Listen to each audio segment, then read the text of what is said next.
Then the year starts. You see three things: compilation videos of the previous year on YouTube. You see people on your social media go to the gym and then just quitting after 2 weeks. And you see grifters coming back. And sometimes these people are not even grifters. They sell you a niche of 40 billion industry called self-help, self-improvement. And a lot of these people, they can actually help you. Even though a lot of these videos, they start with, this is just one thing that you're missing, or the secret to this and that. You've seen it all.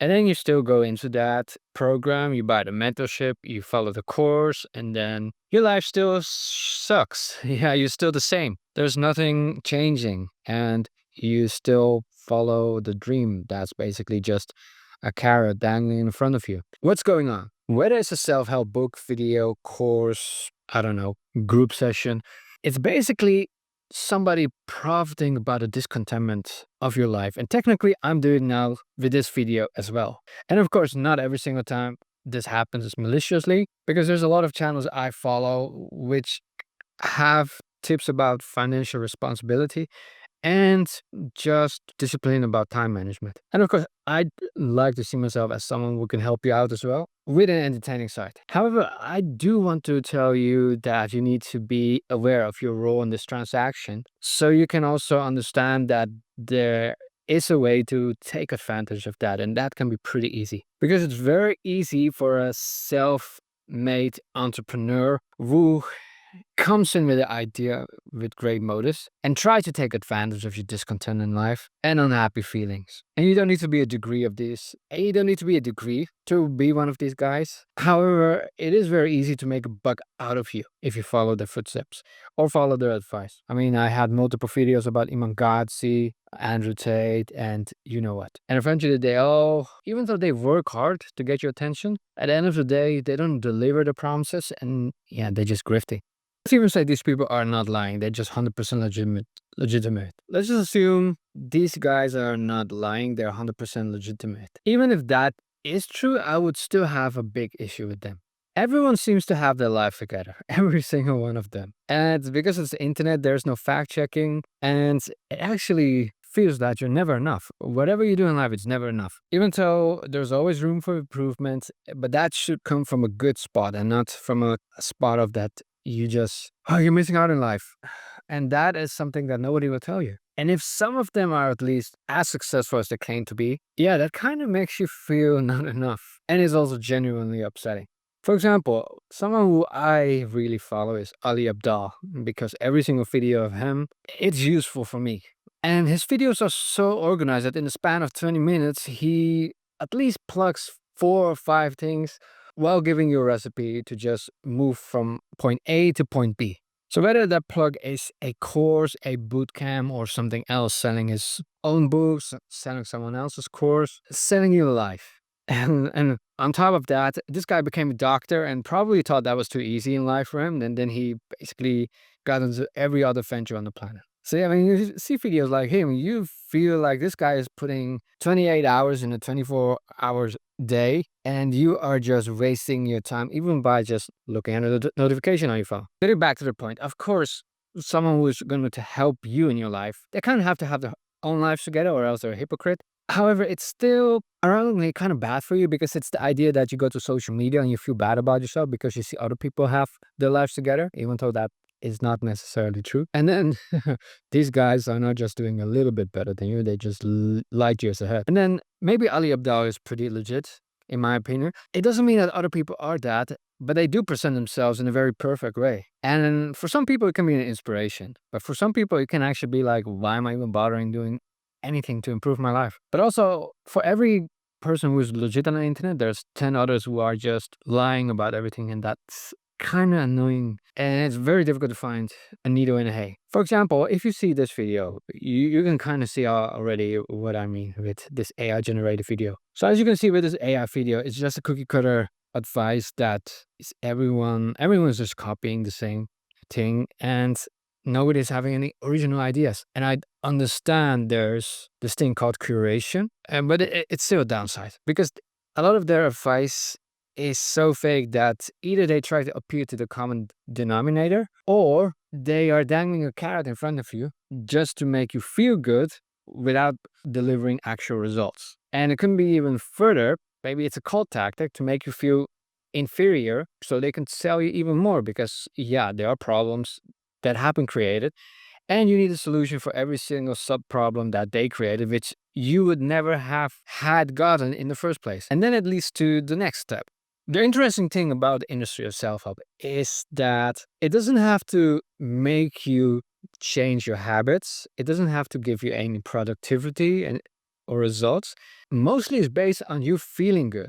Because we've all been through a phase in our lives that we been to the library, we picked up a physical book, and we actually thought we were better than others because, yeah, why would we go to a digital free medium when we can go the hard way, have a physical book and feel like we're changing anything, like we feel like we're productive. It's all about feelings. Then again, you can still easily Google everything on the internet these days, and with ChatGPT, you can actually get productivity and you can follow the steps, and then you might not feel as good as following a course or doing something with online someone says. However, you do have results and you can feel good about yourself with that. It's just going to take a lot more effort to pick up a habit and follow through. But then again, since they are free, they don't feel as efficient or good. Then again, also, if you go to that route, doing the free research and having a paper written out for you, that can be their own form of procrastination. Because at least if you scroll through Instagram, you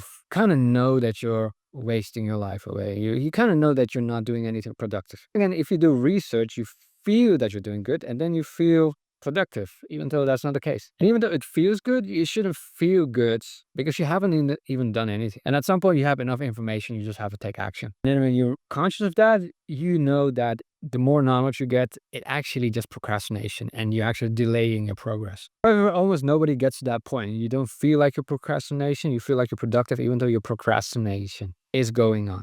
Now you come to a point where, unlike you're scrolling through Instagram, you know that you don't do the research, so you know you don't start. But when you have done the research and you don't start, you kind of know that you have done the research, and then you feel bad about yourself. So you can actually, instead of research more, just go on Instagram and just mindlessly scroll.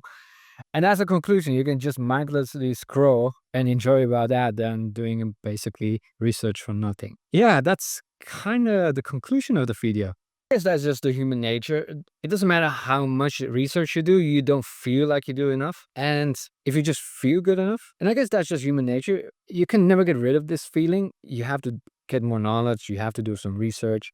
So yeah, you can watch another video of time management or motivation just to get that stuff back. But yeah, doesn't matter if you have an app planner, and doesn't matter if you have everything written out, notepad, write everything down instead of typing. As long as you don't start, or you just have the feeling that you start, you have to be conscious of your efforts. Are you procrastination because you just want to feel good, or you really want results? Because then you kind of know everything already. You just have to start. And then there's a very interesting thing because there's a specific self-help for women and there's a specific self-help for men. So self-help was actually always meant for women. Even though the last few years, more and more men are coming into it. There's a difference. There's a big difference if you just look at self-help targeted for women. Because if you look at the thumbnails for female self-help, self-improvement, it focuses on feeling good. It is very colorful. They focus on a hope for a better future. And for some reason, all their thumbnails are just organizations and planning of pictures, having a vision board, putting everything together, feel good about yourself, just looking at it. Yeah, it kind of makes sense. If you want to feel good, at least this is a legit way because, yeah, you can be kind charmed by the joy that this is instilled in these women, even though the joy is just short lived as a goal itself. It's just nice to see. However, if you look at male self-development or self-development target to men, yeah, if you look at the self-help targeted to men, it almost sounds like it's necessary that you have to be angry all the time, sad all the time, 90% of the time. Being alone, no friends, no family, just in your hole. Don't go out, don't go party. Be living in a dark cage. It's a video of motivation in the tagline, and a lot of times it's also a video of either Ryan Gosling or that dude from Peaky Blinders. And whether it's a title with Alpha on it or these days even Sigma on it, yeah, it's targeted to the male cleanliness epidemic. And this might seem cool to some people, but it doesn't even look cool. It doesn't even feel good. You're just looking at a picture. You're like, yeah, why is this person depressed? It's not fun at all. But yeah, maybe it's targeted to some people who might want some results. However, if you go through the steps or the videos, you don't even see any results. You don't even see practical things that you can do to get results. It's basically misery having company. And a lot of these thumbnails, it doesn't even look cool because the person who's cool, it's more like editing and lightning and yeah, you know what. So to summarize, if I look at male self-help development targeted to lonely men, I'm not sure why the internet has to convince these specific targets that the only way to improve yourself is to cut off everything and everyone you love and hold dear, lock yourself in a room with no natural sunlight, and actually stay in that room for a year, 2, 3, 5, 10 years until you become, yeah, well, until you become what actually? Like, what do you want to become? Like a business guy of some sort? And in addition to that, there is something about the self-help that just encourages a unhealthy level of individualism. You have to do everything yourself. You can only do that. You don't need anyone else. It's all the myths of the self-made man. So yeah, if you cannot do it yourself, you should feel bad because other people have doing it too, even though it's 1 in 100,000 and have a survivorship bias. And yeah, if you cannot do that, you're quite a loser. You need help. So you need to buy my book, my course. Like, you know what I'm going through. This is how grifting starts. So yeah, that's actually the male intended motivation. You have to be a lone wolf. Figure it out all by yourself. It should be agony. You should love the pain and discomfort because that's what a hunter does. Even to an alpha wolf, it's actually just being let out of the pack. And for some reason, almost nobody of this group who claims to be a hunter or loves to be in agony, they never dare to step in the ring. They never dare to do a martial arts. So yeah, it's kind of hypocrisy in its own way. But then you're not alone because yeah, you are in a home, maybe AC, maybe Wi-Fi. You are none of this thing. You're not living in the wild. You're not alone. There's always someone else. The whole society is together helping you out so you can have the ability to be alone and depressed and be targeted by grifters who wants you to be in their mentorship. And of course, I do understand that everything is getting more expensive. You quite need the money. 9 to 5 is not really a pleasure to work with. But what does motivate you to get honor and nobility out of cutting everything and everyone outside of your world who holds you dear? Are you that lonely? Do you have that bad of a background? Maybe it's time for therapy. Or is this your therapy? Why don't you just pick up boxing? I mean, people in the boxing gym, yeah, that's a therapy for them as well. But instead, you just lay down in bed, you just swipe Instagram reels, and then you come across someone who is selling you their mentorship. So yeah, why are you actually doing this? If you think about it logically, someone took 20 minutes of their time, created the video of an AI generated stock image, stock video, so you can get out of your bed and get their book or mentorship. Yeah, I can just continue like this forever. So it's quite corny actually that you are following someone online who doesn't even dare to tell you this in your face because you would just punch it. So yeah, this is an alpha wolf mentality. You're not a lone wolf. You're quite a beta. You're just following someone online. Do you understand? Yeah, they have more money and more accomplishments than you and me combined will ever have in your life. And yeah, that's fair. I do acknowledge that because yeah, that's necessary. But very crip- I'm still very critical of these videos because unlike others that just look at them for inspiration, it's not a great mindset that they encourage. And the idea is that you're just much better than the average person uh, just by working hard, which doesn't even make sense. Not just hard work that gives you success. A lot of times is your network and the ability to sell your soul. If you sell your morals, yeah, you might reach your goals more faster. And yeah, there are always exceptions, but those are people exceptions to the rule, like 1 in 100,000. And if you look at the people who are on the top of the planet, the sheikhs in oil-driven countries, the Rothschilds, the Trump family. In Holland, we have the Heineken family. Even Floyd Mayweather with the whole family who was 4th boxing champions. Nobody is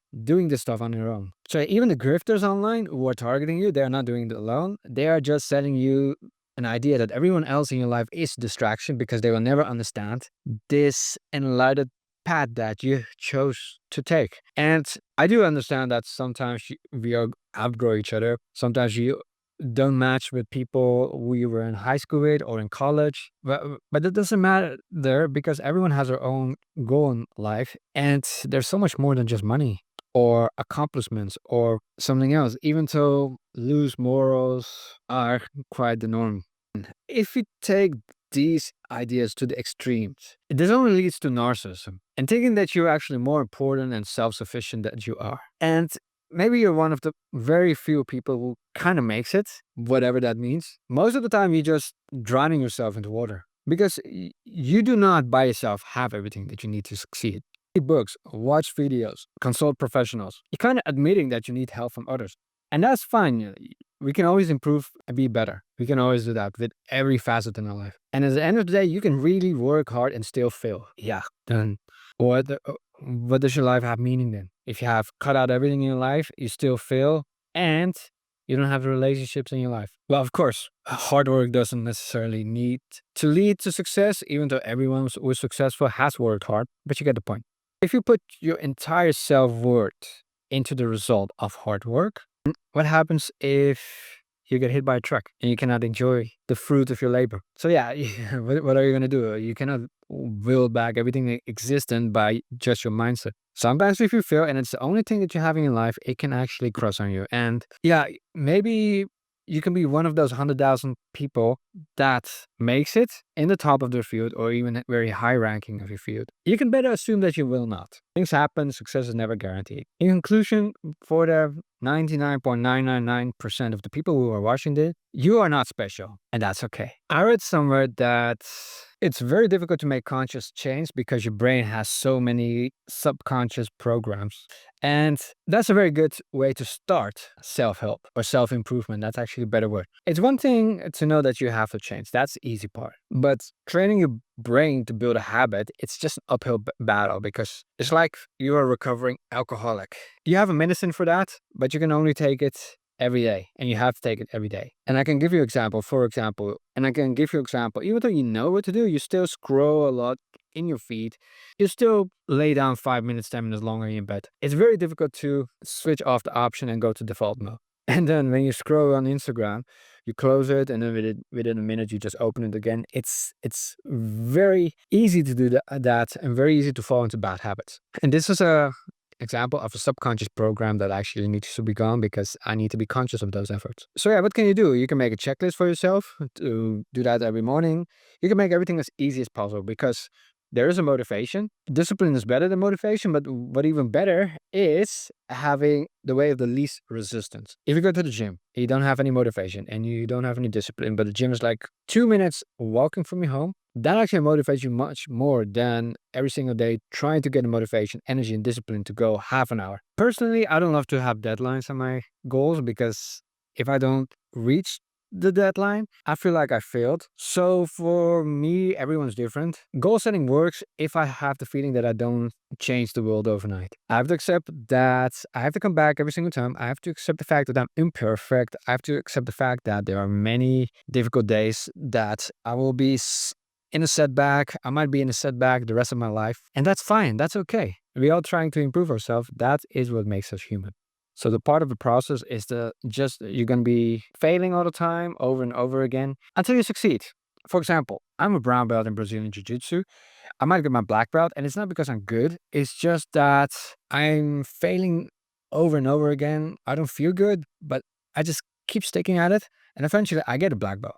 Now, does that mean that I become a world champion? No, that actually, you either add it or not. But it is an interesting setting that all the people that started with me, just one or two are better than me since then. The rest either went away because, yeah, life happens. But yeah, we cannot judge that. You can only judge yourself. You can only understand that not everyone is coming together to the same spot that you are. And that's fine. That's okay. But that are realistic goals. This is not what you will be sold on the internet. So yeah, I try to keep these videos relatable because I'm just very good at pattern recognition. I do understand that the internet has opened a whole lot of people that are making misuse of the fact that you're not conscious of your subconscious programs. So yeah, we can summarize the video as follows. Do your thing, don't get involved into a cult-like behavior, and just try to be more conscious of your subconscious behaviors. And then you will also not follow someone else on the internet who has bad intentions with you.